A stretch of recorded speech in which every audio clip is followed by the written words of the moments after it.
More details about the victim of last Wednesday's murder on Academy Drive. Good evening and thank you for joining us. We now know the identity of the victim in Thunder Bay's second homicide of the year. City Police confirmed yesterday that murder charges have been laid in connection with the death of a 38-year-old woman last week. Family members and friends have identified her on social media as Rochelle Sakakip, with expressions of condolences about her passing. Sakakip's body was discovered last Wednesday at this apartment complex on the corner of Academy Drive and Ravenwood Crescent. It took investigators several days to confirm the death was criminal in nature, and they made an arrest in the case Monday night.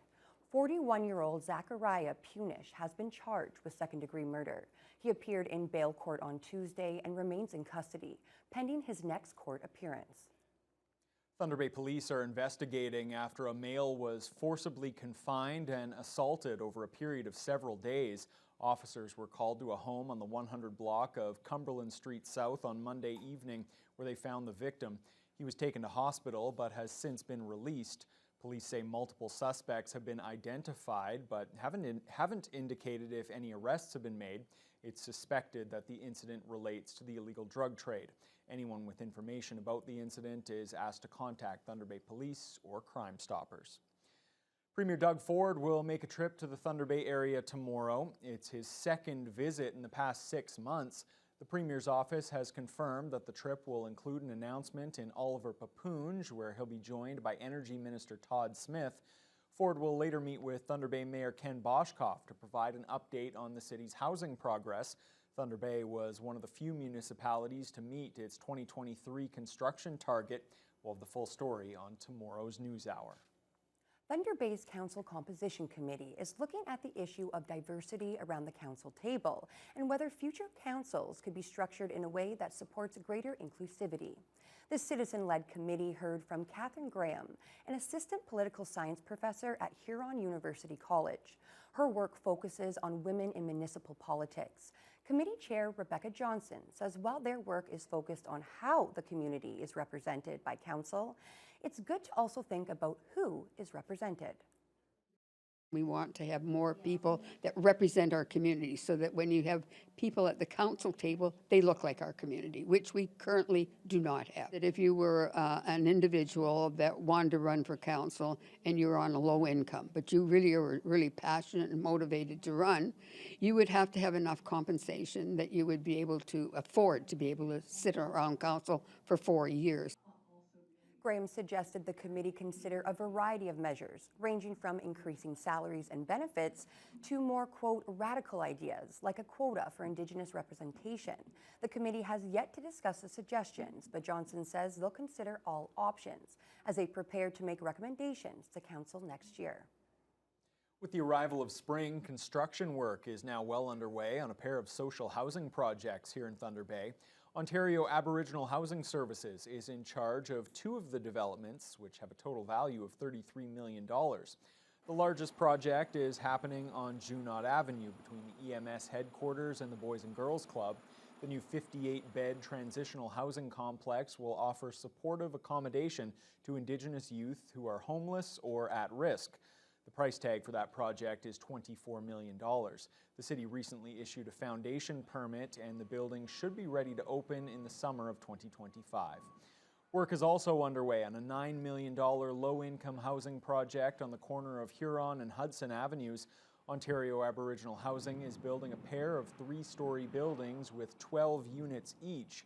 Foundations are being poured and that project is expected to be finished early next year.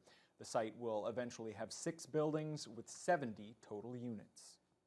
Farmers from across the Thunder Bay area are gathering for the annual Spring Farm Conference. The Soil and Crop Improvement Association is hosting the event today and tomorrow at the Quebec Legion. It's a chance for farmers to network with buyers and suppliers alike in the lead up to the growing season. Jaden Billick has more.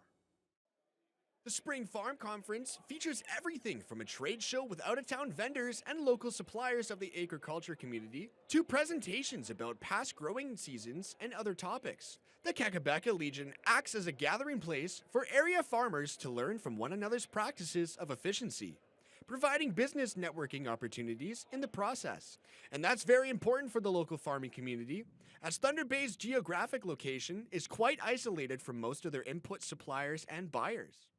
They all come in from Southern Ontario, from Manitoba, from wherever their businesses are based out of, and we get to have a face-to-face meeting here with them. And because a lot of the business we do being in Thunder Bay is long distance, so it's a lot of emails and phone calls, and so it's our opportunity once a year to get together with those that we do business with and really build on those relationships. The mild and dry winter the region experienced made for an easier workload for many farmers' day-to-day tasks. But the looming concerns about dry soil around the area is leading to some worry for the summer growing season and whether they'll be able to grow enough crops to feed their beef cattle or their dairy cows. Officials here say it's still too early to determine the possible negative impacts this low moisture climate may bring, and they're remaining optimistic for the weeks ahead, ready for any challenges Mother Nature may bring. We have animals that are housed outside.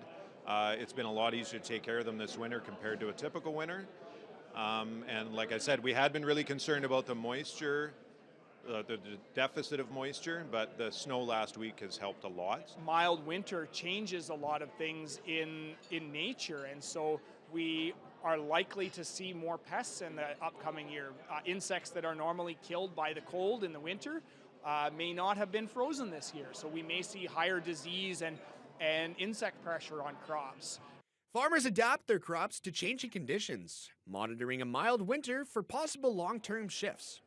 These kinds of collaborative conferences ensure that food production remains stable.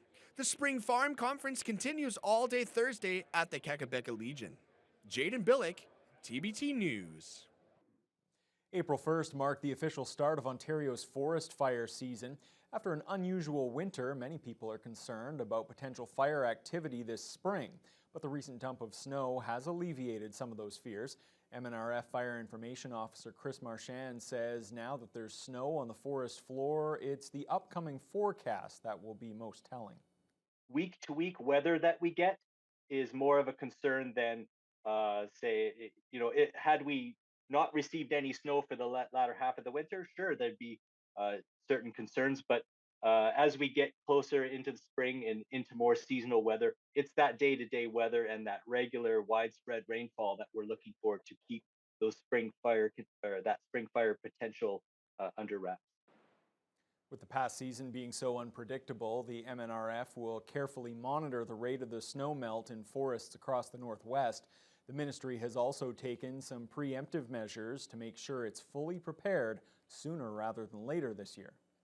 As a precaution, the MNRF planned for early spring fires this season by proactively bringing some fire rangers and support staff back early into March to address any potential needs arising from the spring hazard. So in terms of personnel, we're staffed and ready to respond to fires on the landscape now.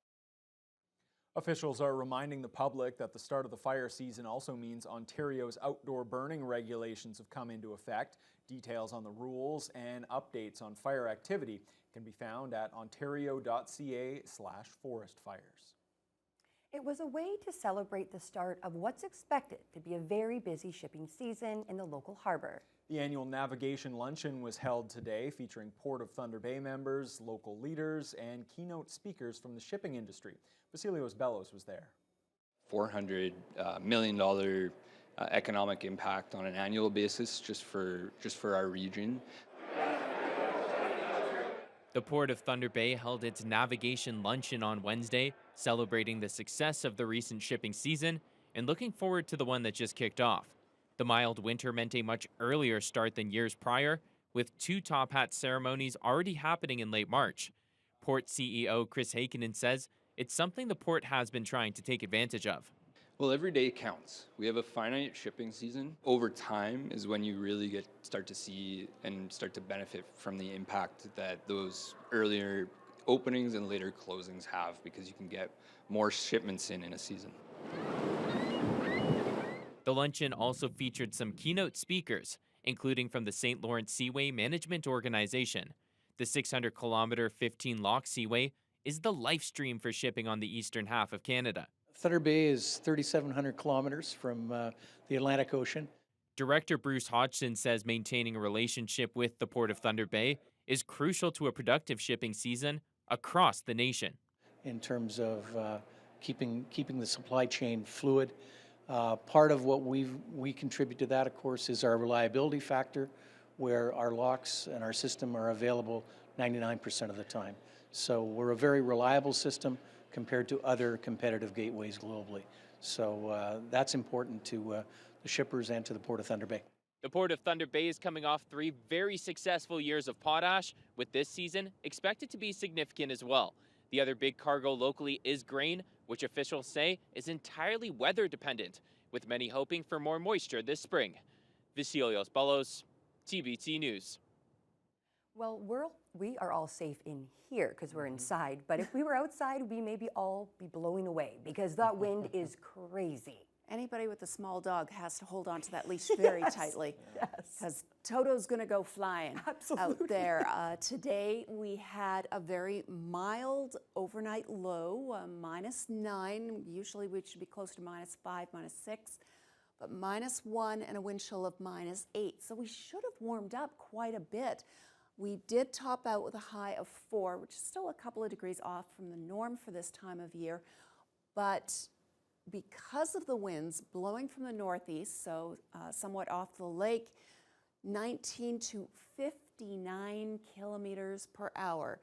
That kept the temperatures quite cool, as did the mostly cloudy conditions, and really getting in and out of the car, you had to hold on to that door because if you got caught by the wind the wrong way, it could go flying. Now, overnight, the temperatures were below the freezing mark for most of the region, with the exception of along the northeastern shores of Lake Superior. They stayed pretty close to the freezing mark, so they were dealing with a bit of a rain-snow mix for much of the day. Sault Ste. Marie currently dealing with some light showers at 5, but Wawa and Marathon and Greenstone all still hovering around the freezing mark. Greenstone actually started out with -7, and they've warmed up to 2 Celsius, albeit they did it with winds gusting 70 kilometers per hour, probably the windiest location in the region. Starts to warm up a little bit at this hour as you head eastward into Armstrong, Upsala, Atikokan. They're at 3, as is Pickle Lake. We're hit the 5 for Sioux Lookout, and then 6 and 7 Celsius closer to the Manitoba border, where they're actually getting a little bit more sunshine, but it was quite cool overnight, and winds are still a bit gusty in the fort, 30 to 40 kilometers per hour at this time.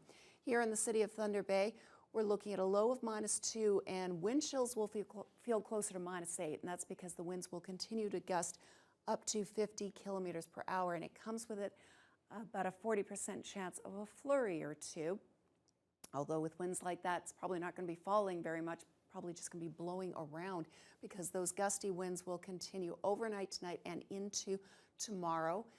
The temperatures are going to be rising as we head into Thursday and Friday and into the weekend, and the sunshine are looking pretty good for the weekend as well. However, overnight temperatures are going to remain very cool, which at this time of year is actually a good thing because it slows the melt. You get less issues with flooding because it freezes overnight and then it melts gently during the day and can seep into the ground. So the cooler nights, not necessarily a bad thing right now. Okay, thanks a lot, Fiona. And of course, you mentioned that strong wind, and every once in a while we are reminded, however, just how lucky we are here on the Canadian Shield. That's because Taiwan has just been hit with a massive earthquake, in fact, the biggest to hit the island nation in 25 years. We'll have details on that and more when your news hour continues after the break.